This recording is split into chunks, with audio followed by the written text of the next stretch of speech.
কিছু করতে পারলো না।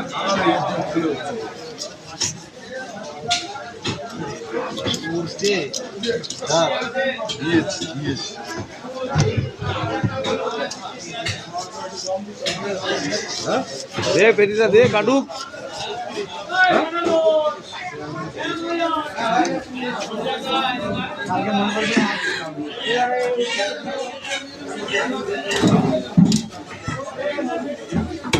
হ্যাঁ এগুলো মেয়ের ইয়েতে তোর জামাই এরকম কাটি দেখে যে এইগুলো পছন্দ হয়নি।